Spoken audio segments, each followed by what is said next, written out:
लालू प्रसाद को क्या अपना बेटा इतना प्यारा है कि वो बिहार को और अपनी बेटियों को भूल गए। मीसा भारती, रोहिणी आचार्य और बाकी तीनों बेटियां जिस तरीके से अपने घरों को छोड़ छोड़कर वापस गई हैं, अपना घर मतलब वो घर जहां वो पली, जहां वो बड़ी हुई, और जिस पिता के लिए रोहिणी ने अपनी किडनी दे दी, उस किडनी को गंदा कह दिया। किसने कहा? तेजस्वी यादव के साथियों ने, जिन्हें चाणक्य बताया जा रहा था संजय यादव और रवीश, जिन्हें लेकर बार बार अब आरजेडी के अंदर ही सवाल उठ रहे हैं। लेकिन सबसे बड़ी बात यह है कि 14 नवंबर को रिजल्ट आने के बाद से तेजस्वी यादव अभी तक एक बार भी कैमरा के सामने नहीं आया। पहली बार उन्होंने एक मीटिंग करी है अपनी पार्टी के हारे हुए विधायकों के साथ। या तो 2010 में आरजेडी का ऐसा प्रदर्शन था जिसके बाद खुद लालू को शर्म आ गई थी, उनके 22 विधायक जीते थे, और उसके बाद अब आरजेडी के 25 विधायक। आरजेडी अपने सेकंड लोएस्ट पर आ चुकी है। आरजेडी के तमाम विधायक हारे हैं। लेकिन एक बात साफ है, जिस तरीके से सोशल मीडिया पर दिख रहा था कि तेजस्वी की हवा है, नौकरियों की बात ने तेजस्वी की तरफ यूथ को कर दिया है, कहीं ना कहीं बीजेपी और जेडीयू ने उन सारी बातों को धूल में उड़ा दिया, मिट्टी में मिला दिया। इस वक्त तेजस्वी बौखलाए हुए हैं और ये बौखलाहट परिवार पर भी साफ दिखाई दे रही है। रोहिणी आचार्य बीते 2 दिन से जिस तरीके के ट्वीट कर रही हैं, वो सभी ने देखा।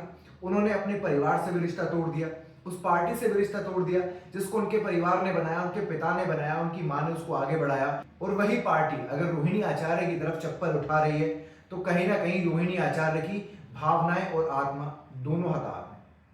लेकिन सबसे बड़ा सवाल यह है कि जिस तरीके से 4 घंटे की मीटिंग करी गई और उस मीटिंग में तेजस्वी के विधायकों ने केवल एक ही मुद्दा उठाया कि वोट चोरी करे गए हैं। इलेक्शन कमीशन आंखें बंद कर देखता रहा और जेडीयू और बीजेपी वोट चोरी कर ले गए।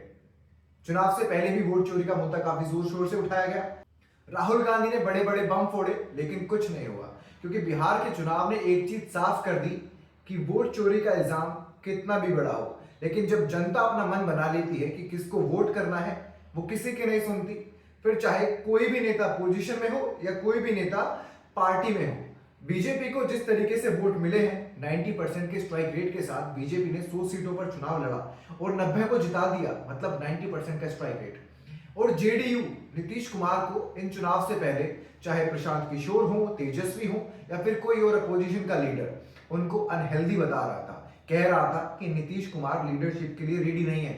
लेकिन नीतीश कुमार ने ऐसी लीडरशिप दिखाई, अपनी पार्टी को तो आगे बढ़ाया ही बढ़ाया, अपने साथ साथ अपने गठबंधन में साथी एलजेपी को और बीजेपी को भी इतनी अच्छी बढ़त दिलाई कि 200 का आंकड़ा पार हो गया। एक ऐसी पार्टी जिसका बिहार में वजूद भी नहीं है, AIMIM, उसकी सीटें भी कांग्रेस से ज्यादा हैं।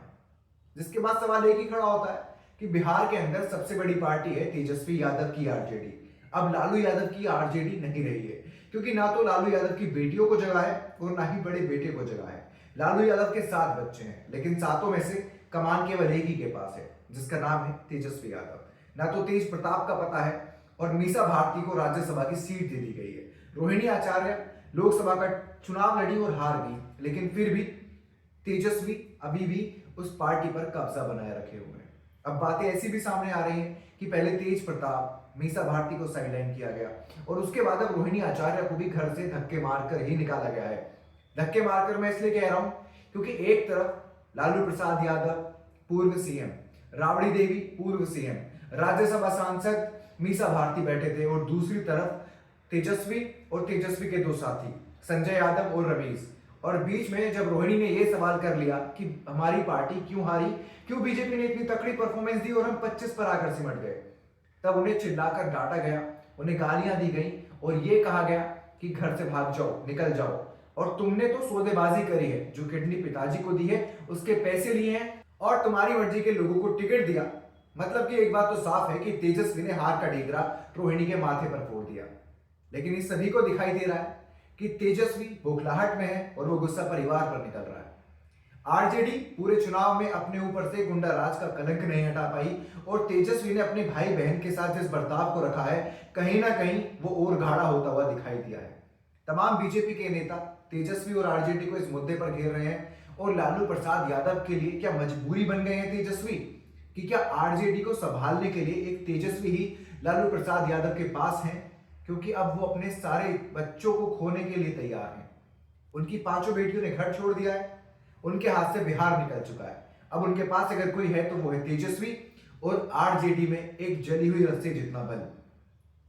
विपक्ष चुनाव हारता है और उसके बाद इलेक्शन कमीशन को जिम्मेदार ठहराता है, लेकिन अब एक बात साफ है कि इलेक्शन कमीशन चाहे कितना भी गादला हो, इलेक्शन कमीशन में कितनी भी मिलावट हो, लेकिन इतनी वोट बीजेपी को चोरी से नहीं गिर सकती। ये जनता का प्यार है जो बीजेपी को मिला है। एक सवाल और खड़ा हो रहा है, आरजेडी के विधायकों का कहना है कि सरकार ने 10-10 हजार रुपए महिलाओं के खाते में डाले हैं, जिस वजह से वोट्स प्रभावित हुए।